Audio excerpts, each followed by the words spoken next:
तो दोस्तों चलिए लेकर के आ गए हैं आपके लिए रैपिड सेट नंबर 20। जैसा कि आपको हमने बताया था कि दोस्त रैपिड सेट 20 तक लेकर के क्या करेंगे कि इसे स्टॉप करेंगे। तो दोस्त ये आपका लास्ट सेट है रैपिड सेट का। इसके बाद दोस्त जैसा कि आपको हमने बता भी दिया था कि एक बार हम लोग फिर से साइंस में हुंकार भरेंगे, ठीक है, फिर से जोर शोर से तैयारी करेंगे सब आदमी मिलकर के एक साथ साइंस के लिए, ठीक है, क्योंकि रिजल्ट अगर गिराना है तो दोस्त साइंस कमांड रखना ही पड़ेगा। तो एक बार फिर से साइंस पढ़ेंगे हम लोग, ठीक है। तो दोस्त अभी जो पढ़ेंगे हम लोग इस रैपिड सेट के बाद जो चालू होगा वो दोस्त प्रीवियस ईयर के क्वेश्चन पे हम लोग डिस्कस करेंगे, ठीक है। कहां से किसको शुरू करेंगे तो फिजिक्स को ही शुरू करेंगे, जैसा कि आपको हमने बता भी दिया था।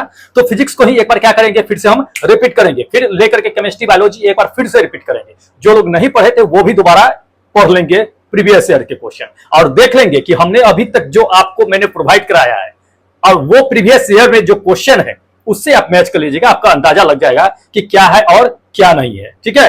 तो चलिए क्या कीजिए कि जो लोग नए हैं दोस्त फटाफट जुड़ जाइए हमसे, क्योंकि हम लेकर के आएंगे आपके लिए एक बार फिर से हुंकार भरने के लिए फिजिक्स का सेट।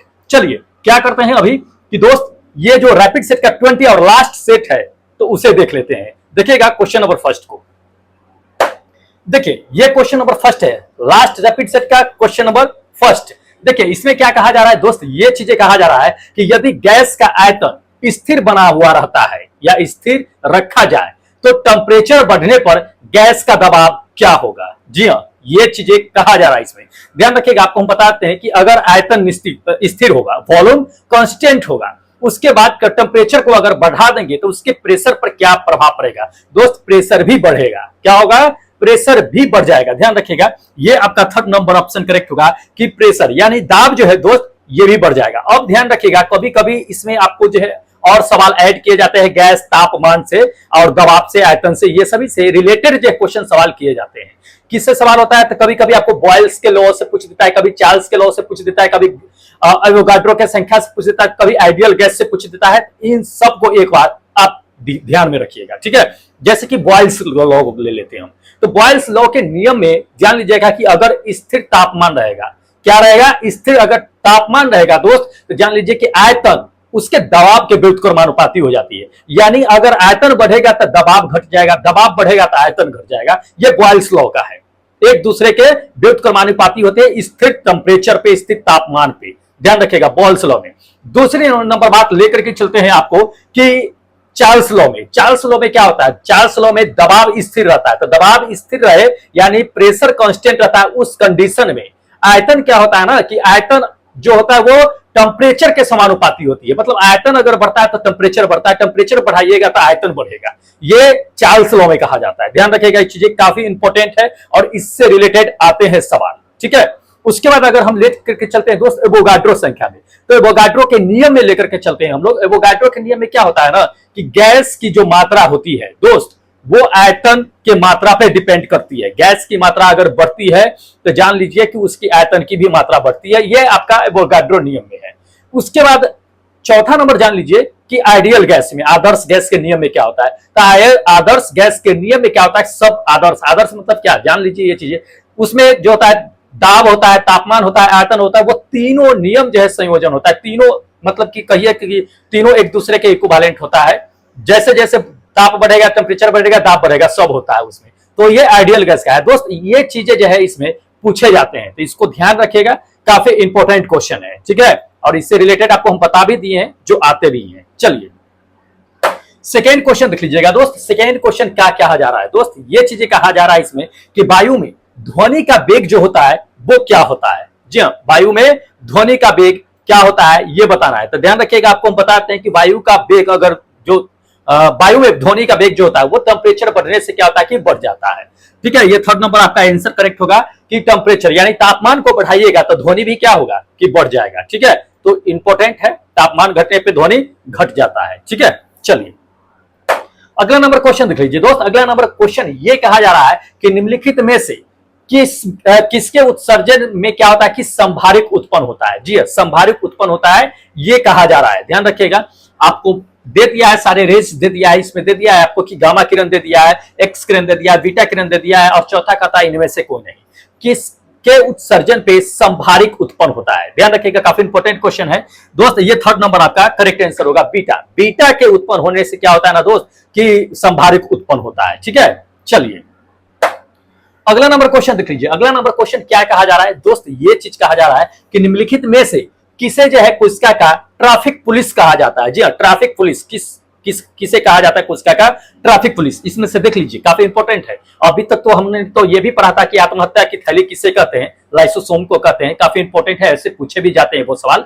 ये भी सवाल इंपॉर्टेंट है कि ट्रैफिक पुलिस किसे कहा जाता है, किस कोशिका का जो है ट्रैफिक पुलिस कहा जाता है इसमें से। ठीक है, तो ध्यान लीजिए, आपको करेक्ट आंसर दोस्त बता देते हैं। ये थर्ड नंबर आपका आंसर करेक्ट होगा। क्या, गोल्जी काय। गोल्जी काय को दोस्त ट्रैफिक पुलिस कहा जाता है, कोशिका का ट्रैफिक पुलिस कहा जाता है। अब क्यों कहा जाता है थोड़ा ये भी जान लेते हैं हम। देखिए, गोल्जी काय को कोशिका का ट्रैफिक पुलिस इसलिए कहा जाता है कि उस कोशिका में जितने भी पदार्थ आते जाते रहते हैं सभी को क्या करता है, कंट्रोल करने का काम करता है। ट्रैफिक पुलिस क्या करता है, ज्यादा भीड़ भाड़ लगा इधर उधर जा रहा है तो उसको कंट्रोल करने का काम करता है। भाई रुक जाओ, जाने दे पहले इसे, अभी रुक जाओ। उसी तरह से ये क्या करता है, गोल्जी काय जो होता है कि कोशिका के अंदर ज्यादा भीड़ भाड़ होता है तो उसे कंट्रोल करने का काम करता है। भाई धीरे धीरे जाओ। ठीक है, इसलिए कोशिका का इसे पुलिस कहा जाता है। इंपॉर्टेंट है दोस्त, सवाल पूछे जाते हैं। चलिए अगला नंबर क्वेश्चन देखिए दोस्त। अगला नंबर क्वेश्चन ये कहा जा रहा है कि एक हाइड्रोकार्बन, क्या दे दिया है, एक हाइड्रोकार्बन जिसमें कहता है कि दो कार्बन परमाणु जुड़ते हैं, द्विबंधन से जुड़ते हैं, तो वो उसे क्या कहते हैं। काफी इंपॉर्टेंट है हाइड्रोकार्बन के लिए, इसमें दे दिया है तो ध्यान रखिएगा। इसमें पहला देख लीजिए, एल्केन दे दिया है, दूसरा नंबर कहता है कि एल्केन, तीसरा नंबर कहता है एल्काइन, चौथा नंबर कहता है इसमें आयनिक बंधन। दोस्त किसमें दो हाइड्रोकार्बन जो है क्या करते हैं कि जुड़ते हैं एक कार्बन परमाणु से। दो कार्बन परमाणु, हाँ दो कार्बन परमाणु द्विबंधन में दे दिया है। तो ध्यान रखिएगा, इसमें जो जुड़ते हैं यानी द्विबंधन जो बनाते हैं वो इसमें से किसमें बनाते हैं। ध्यान रखिएगा, ये सेकेंड नंबर आपका आंसर करेक्ट होगा, एल्केन में। एल्कीन में क्या होता है ना दोस्त कि द्विबंधन बनता है, जिसको एल्कीन का फॉर्मूला क्या होता है, CnH2n होता है। ठीक है, CnH2n होता है। इसी में क्या होता है ना दोस्त कि आपका द्विबंधन का निर्माण होता है। ठीक है, एल्केन में क्या होता है कि एकल बंधन का निर्माण होता है, एल्कीन में द्विबंधन का होता है। इसी एल्काइन में चल जाइएगा तो ट्रिपल बाउंड का जो है निर्माण करता है। ठीक है, एल्काइन में तो एल्काइन का सूत्र ऐसे CnH2n-2 होता है, एल्केन का CnH2n+2 होता है, एल्कीन का इसमें दे दिया CnH2n होता है।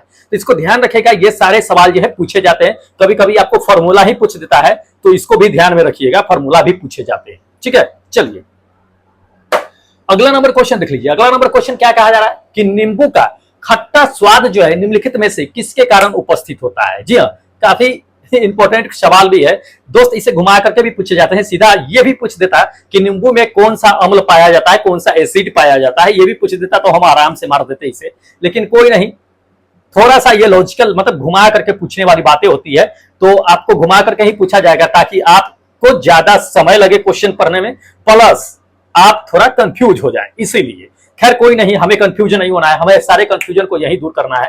तो नींबू खट्टा जो होता है उसमें क्या होता है ना दोस्त, सिट्रिक एसिड होता है। क्या होता है, सिट्रिक एसिड। ये फर्स्ट नंबर आपका आंसर करेक्ट होगा। सिट्रिक एसिड की वजह से ही क्या होता है ना दोस्त कि नींबू क्या होता है, खट्टा लगता है। ठीक है, चलिए अगला दिखाते हैं क्वेश्चन, देख लीजिएगा। अगला नंबर क्वेश्चन ये कहा जा रहा है दोस्त कि 1930 में सीवी रमन साहब को क्या हुआ था कि नोबेल पुरस्कार दिया गया था। वो किस क्षेत्र में दिया गया था यही हमें जानना है। तो इससे पहले भी हम जो है क्लास हुई थी उसमें क्वेश्चन आया था सीवी रमन साहब के बारे में, हमने उसके बारे में भी आपको बता दिया था। ठीक है, तो सीवी रमन को 1930 ईस्वी में क्या हुआ था ना कि भौतिक शास्त्र के क्षेत्र में नोबेल पुरस्कार दिया गया था 1930 में। 1908 में उन्होंने रमन इफेक्ट का प्रकाश का प्रकीर्णन जो होता है उसका उन्होंने खोज किया था, इसलिए अमेरिका ने 1930 में इन्हें नोबेल पुरस्कार दिया था। एक यही नहीं थे, इनके साथ एक और आदमी थे, उन्हें भी जो है नोबेल पुरस्कार से नवाजा गया था 1930 में।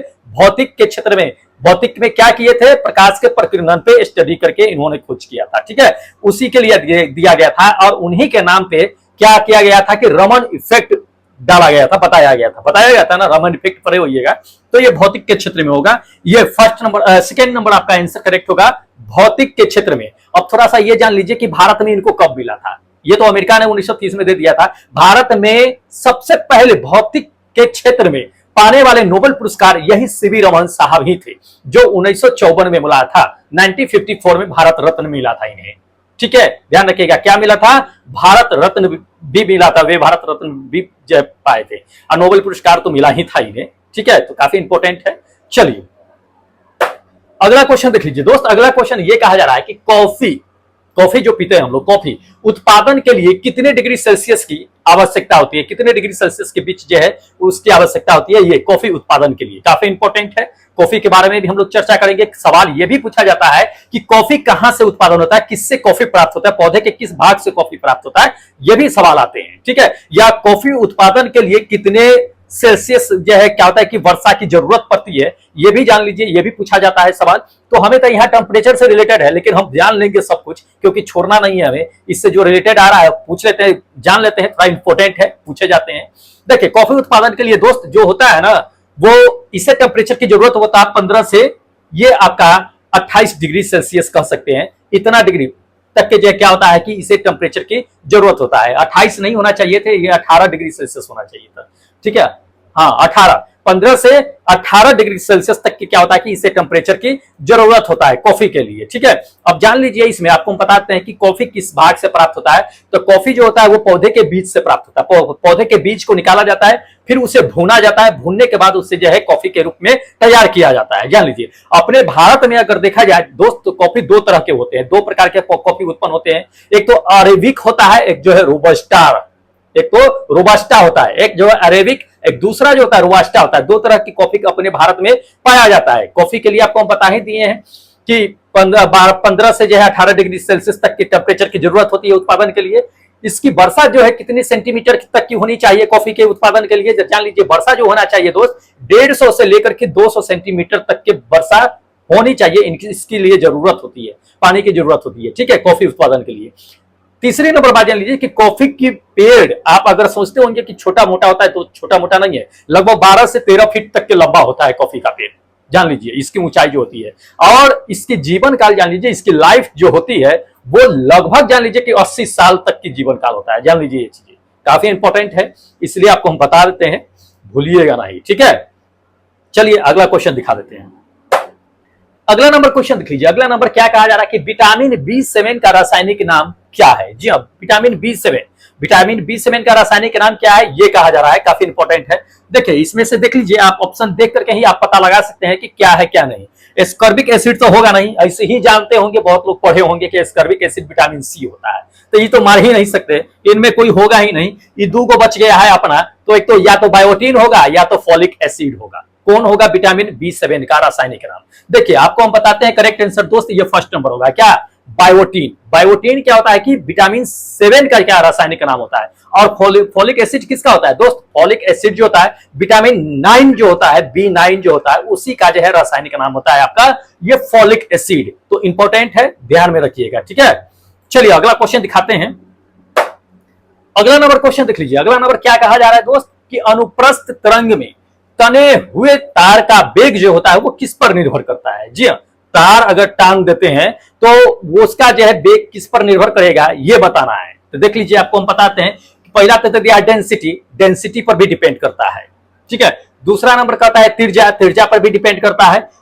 तीसरा नंबर कह रहा है तनाव यानी टेंशन जो होता है सो उस पर भी डिपेंड करता है। लेंथ पे डिपेंड नहीं करता है, ठीक है। अगर आप पढ़िएगा तो लंबाई के द्रव्यमान पे डिपेंड करता है, न कि लंबाई पे डिपेंड करता है, ठीक है। तो इंपॉर्टेंट है, छोड़िएगा नहीं, ठीक है। चलिए अगला क्वेश्चन आपको दिखा देते हैं।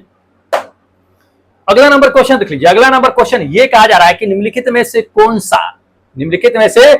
सा नियम जो है दो आवेशों के बीच लगने वाले बल से संबंधित है। जी हाँ, दो आवेशों के बीच जो बल लगता है उससे कौन संबंधित है ये बताना है। इसमें से ऑप्शन देख लीजिए, काफी इंपॉर्टेंट है, पूछे भी जाते हैं दोस्त। ये जो नियम है दो आवेशों के बीच अगर बल लग रहा है तो उसे कूलम का नियम ही जो है कहा जाता है, कूलम के नियम में ही ऐसा होता है। तो ये क्या होगा कि आपका सेकेंड नंबर ऑप्शन करेक्ट होगा, कूलम के नियम। इसमें क्या होता है कि दो आवेश होता है, जैसे कि मान लीजिए यहाँ पे दो आवेश है Q1 Q2 है, इसके बीच जब फोर्स लग रहा है, बीच की दूरी R है, तो F बराबर जो होता है Q1 × Q2 बाई R² होता है। ये कूलम्स का लॉ है, ठीक है, इंपॉर्टेंट है, ध्यान रखना है, ठीक है, पूछे जाते हैं दोस्त।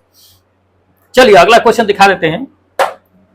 अगला नंबर क्वेश्चन देख लीजिए। अगला नंबर कहता है कि नेफोमीटर निम्नलिखित में से किसका जो है मापन किया जाता है ये हमें बताना है। नेफोमीटर का नाम सुने होइएगा, और नहीं सुने हैं तो सुन लीजिए, इंपॉर्टेंट है, पूछे जाते हैं। नेफोमीटर ध्यान रखिएगा, काफी इंपॉर्टेंट है। देखिए नेफोमीटर जो होता है ना दोस्त, बादल जो देखते हैं, बादल की गति और दिशा को मेजर करता है नेफोमीटर, किसकी? बादल की दिशा और गति को मेजर करता है। ये फर्स्ट नंबर आपका आंसर करेक्ट होगा। अब जान लीजिए कि इसके अलावा नेफोमीटर और काम करता है। एक तो बादल की दिशा और गति तो मेजर करता ही है, दूसरी नंबर जान लीजिए कि बादल का ही उसकी मात्रा का और डेंसिटी का भी मेजर करता है। कभी कभी ये भी दे देगा क्वेश्चन, आपको नहीं देगा, आपको दिशा और जो है ये गति नहीं देगा, हो सकता है कि मात्रा और घनत्व दे देगा। तो मात्रा और घनत्व यानी क्वांटिटी एंड डेंसिटी दोनों मेजर करने का काम नेफोमीटर भी करता है। तो इंपॉर्टेंट है, ध्यान में रखिएगा। ठीक है, चलिए अगला क्वेश्चन दिखाते हैं। अगला नंबर क्वेश्चन देख लीजिए दोस्त। अगला नंबर क्वेश्चन ये कहा जा रहा है कि लॉक जॉ विकृति, लॉक जॉ विकृति जो है वो किस बीमारी का दूसरा नाम है, ये कहा जा रहा है। ठीक है, तो लॉक जॉ विकृति जो होता है ये किस बीमारी का नाम है? टिटेनस का। किसका? टिटेनस का। ये थर्ड नंबर आपका आंसर करेक्ट होगा। टिटेनस। टिटेनस कैसे फैलता है आपको पता है ना, कि जंगरोधी अगर किसी भी कील या चीज से अगर कट जाए तो वो टिटेनस होने की संभावना रहता है। एंटी टिटेनस का इसका इंजेक्शन भी लगाया जाता है। ठीक है, तो ध्यान रखिएगा, इंपॉर्टेंट है। चलिए अगला क्वेश्चन दिखाते हैं। अगला नंबर क्वेश्चन देख लीजिए दोस्त। अगला नंबर ये कहा जा रहा है कि क्लोरीन गैस का उपयोग निम्नलिखित में से किसके निर्माण में किया जाता है? काफी इंपॉर्टेंट है, किसके निर्माण में किया जाता है जान लीजिए। आपका इसमें से जो करेक्ट आंसर होगा, क्लोरीन गैस का निर्माण जो किया जाता है वो ब्लीचिंग पाउडर को बनाने में किया जाता है। किसे? ब्लीचिंग पाउडर को। ये आपका फर्स्ट नंबर ऑप्शन करेक्ट होगा। ब्लीचिंग पाउडर कहने का मतलब विरंजक चूर्ण। सूत्र क्या होता है इसका? CaOCl इंटू Cl या CaOCl इंटू Cl2 कहिए इसको। ठीक है, CaOCl2 कहिए इसको, विरंजक चूर्ण का सूत्र होता है ये। तो ये पूछे जाते हैं, है ना, ब्लीचिंग पाउडर या विरंजक चूर्ण। चलिए अगला नंबर क्वेश्चन देख लीजिए। अगला नंबर क्वेश्चन कहता है कि यदि एक आप दर्पण में देखते हैं, आप एक दर्पण में देखते हैं और दर्पण में देखने के बाद अगर आपका आकार क्या होता है कि आपसे छोटा बनता है तो वो किस प्रकार का दर्पण होगा? ठीक है, यही कहा जा रहा है। तो ध्यान रखिए, तीन दर्पण तो होता ही है, समतल, अवतल, उत्तल। तीन तरह के दर्पण होते हैं। पहली दर्पण अगर समतल में अगर आप अपना फेस देखिएगा तो सेम आपके जैसा ही फेस बनेगा, same to same, same size में बनेगा, उतना ही दूरी पर बनेगा जितना दूरी पर आप दर्पण से खड़ा रहिएगा। लेकिन इसमें क्या होता है कि पार्श्विक भी बनता है, पार्श्विक दाएं का बाएं, बाएं का दाएं, आपका समतल दर्पण बनता है। तो ये चीजें होता है। दूसरे नंबर हम लोग चलते हैं अवतल में ले लेते हैं। अवतल अगर दर्पण लीजिएगा, आप सामने रखिएगा तो आपसे बड़ा प्रतिबिंब जो है आईना में दिखाई देगा। ठीक है, आपसे बड़ा दिखाई देगा, ध्यान रखिएगा ये चीजें, और सीधा बनेगा। नजदीक जाइएगा तब उल्टा बन जाएगा, दूर रहिएगा तो तनी सीधा बनता है। ये चीजें होता है अवतल में। उत्तल की अगर बात कर ले दोस्त, तो उत्तल में दर्पण में अगर आप अपना फेस देखिएगा तो आपका जितना बड़ा फेस होगा ना उससे छोटा दिखाई देगा। किसमें दिखाई देगा छोटा? आपका उत्तल में दिखेगा। और क्या होगा दोस्त कि सीधा प्रतिबिंब बनता है। तो इसको ध्यान में रखिएगा, उत्तल ही आपका करेक्ट आंसर होगा। तो उत्तल देख लीजिएगा, इसमें ये सेकेंड नंबर आपका आंसर करेक्ट होगा, उत्तल दर्पण। ठीक है, इंपॉर्टेंट है दोस्त, दर्पण के बारे में भी पढ़ लीजिएगा। चलिए अगला क्वेश्चन देख लीजिए। अगला नंबर क्वेश्चन कहा जा रहा है कि सेल्सियस से केल्विन में अगर बदलना हो टेम्परेचर को तो उसमें किस पैमानों को हम लोग क्या करेंगे जो वह डिग्री सेल्सियस से केल्विन में कन्वर्ट हो जाएगा। ठीक है, सेल्सियस से केल्विन में कन्वर्ट करना है तो क्या करेंगे? देखिए, जब भी डिग्री से सेल्सियस में अगर कन्वर्ट होता है तो डिग्री सेल्सियस से कन्वर्ट होने के लिए हम क्या करते हैं? केल्विन। डिग्री सेल्सियस बड़ा पैमाना होता है, केल्विन छोटा पैमाना होता है। तो हमको डिग्री सेल्सियस से केल्विन में ले जाना है तो 273 को जोड़ देंगे। क्या करेंगे? 273 को सेल्सियस के मात्रा में हम जोड़ देंगे, 273 तो वो केल्विन में आ जाएगा। तो ध्यान रखिएगा, ये फर्स्ट नंबर आपका आंसर करेक्ट होगा कि हम उसमें 273 को जोड़ देंगे। अब वही अगर केल्विन रहता रहा, डिग्री सेल्सियस में ले जाना रहता तो केल्विन वाले में से 273 को माइनस कर देते, तब हमारा डिग्री सेल्सियस प्राप्त हो जाता है। ठीक है, तो इंपॉर्टेंट है, ध्यान में रखना है दोस्त। ठीक है, चलिए आप क्या करते हैं कि अगला क्वेश्चन आपको दिखा देते हैं। चलिए अगला नंबर क्वेश्चन देख लीजिए। क्या कहा जा रहा है दोस्त कि एक कंडक्टर का प्रतिरोध जो है वो किसके व्युत्क्रमानुपाती होती है। काफी इंपॉर्टेंट है, अगर आप प्रतिरोध पढ़े होइएगा तो आपको पता होगा कि प्रतिरोध किसके समानुपाती और किसके व्युत्क्रमानुपाती होती है। ठीक है, तो ध्यान रखिएगा, काफी इंपॉर्टेंट है। देखिए, प्रतिरोध जो होता है दोस्त लंबाई और तापमान का क्या होता है कि समानुपाती होता है। ध्यान रखिएगा, किसका? लंबाई और तापमान का समानुपाती। व्युत्क्रमानुपाती किसका होता है दोस्त? ये फर्स्ट नंबर आपका आंसर करेक्ट होगा, अनुप्रस्थ काट के क्षेत्रफल का व्युत्क्रमानुपाती होता है। ठीक है, बाकी लंबाई देख लिए, तापमान देखिए, उसका क्या होता है कि समानुपाती। लंबाई बढ़ने पर प्रतिरोध बढ़ता है, तापमान बढ़ने पर प्रतिरोध बढ़ता है, लेकिन क्षेत्रफल अगर बढ़ेगा तो उसका प्रतिरोध घट जाएगा। ठीक है, ध्यान रखिएगा, काफी इंपॉर्टेंट है। चलिए अगला क्वेश्चन आपको दिखा देते हैं। अगला नंबर क्वेश्चन देख लीजिए दोस्त। अगला नंबर ये क्वेश्चन कहता है कि दांत के सड़ने में, दांत में जो सड़न शुरू होता है, जो दांत सड़ना शुरू कर देता है, तब उस समय मुंह का जो है पीएच मान जो होता है वो कितना डिग्री कम होती है, ये कहा जा रहा है। ठीक है, काफी इंपॉर्टेंट है। तो पहले ये तो जान लीजिए कि मुंह का पीएच वैल्यू होता है कितना है। ध्यान रखिएगा, मुंह का पीएच वैल्यू जो होता है दोस्त, वो 5.5 से लेकर के 7.9 तक के मुंह का जो है पीएच वैल्यू होता है। 5 से नीचे आएगा तो दंत सड़न जो है वहां पे शुरू हो जाएगा, यानी दंत सड़न जो होगा वो दोस्त पीएच वैल्यू कितना होगा, 5.5 होगा, 5 से नीचे। तो ध्यान रखिएगा, ये आपका थर्ड नंबर ऑप्शन क्या होगा कि बिल्कुल करेक्ट होगा, ये थर्ड। ठीक है, कितना 5.5 हो जाएगा तो दंत सड़न शुरू हो जाता है। इंपॉर्टेंट है। चलिए अगला नंबर क्वेश्चन देख लीजिए दोस्त। ये चीजें कहा जा रहा है कि जब एक परिपथ में कई परिपथ जो है क्या करते हैं कि श्रृंखला क्रम में जुड़ जाते हैं, सीरीज में कनेक्ट हो जाते हैं, तो उस समय करंट का वैल्यू क्या होता है, करंट का मान क्या होगा। ध्यान रखिएगा, सीरीज में जैसा कि आपको हमने कल बता भी दिया था कि अगर प्रतिरोध को श्रेणी क्रम में जोड़िएगा तो करंट का मान नहीं बदलता है, करंट ज्यों का त्यों रहता है, करंट का मान नहीं बदलेगा। ठीक है, बदलता किसका है, प्रतिरोध, और जो है वोल्ट का मान बदलता है, वोल्टेज का मान बदलता है सीरीज में। ठीक है, तो धारा का मान नहीं बदलेगा, धारा का मान एक ही रहेगा, जो है वही रहेगा। ये सेकंड नंबर आपका आंसर होगा। अगर पैरेलल में कनेक्ट करता तब करंट का मान बदल जाता रहा और वोल्टेज का मान नहीं बदलता, तब भी जो है वोल्ट वो नहीं बदलता, वो ज्यों का त्यों रहता है। रेजिस्टेंस तो हर कंडीशन में बदलता है। ठीक है, तो ये चीज है। चलिए अब लास्ट क्वेश्चन आपको दिखा देते हैं रैपिड सेट का। दोस्त ये है अपना लास्ट क्वेश्चन रैपिड सेट का। क्या कहा जा रहा है कि एक उत्तल दर्पण जिसकी फोकल लंबाई जो है दोस्त एफ है, वायु में है, लेकिन उसे क्या किया जाता है कि द्रव में, जिसका अपवर्तनांक क्या है कि 4/3 है, उसमें डुबा दिया जाता है। हवा से लेकर के उसमें डुबा दिया जाता है। किसे, उत्तल दर्पण को डुबाया जाता है। डूबने के बाद दर्पण की फोकल लंबाई क्या होगी, ये कहा जा रहा है। ठीक है, अब देखिए यहां पे जैसे हम आंसर बताएंगे बहुत लोग कहेगा कि नहीं गलती है। देखिए जैसे ही हम पानी में उत्तल दर्पण को डुबाएंगे उसकी फोकल लंबाई क्या होगा, जो फोकस दूरी है वही रहेगा। ये सेकेंड नंबर। अब कुछ लोग सोच रहे होंगे कि नहीं, पानी में उत्तल दर्पण को अगर डुबाते हैं तो उसकी फोकस लंबाई जो है बढ़ जाती है, यही सोच रहे होंगे। मुझे पता है कि यही सोच रहे होंगे। तब ध्यान से जरा क्वेश्चन पढ़ लीजिएगा।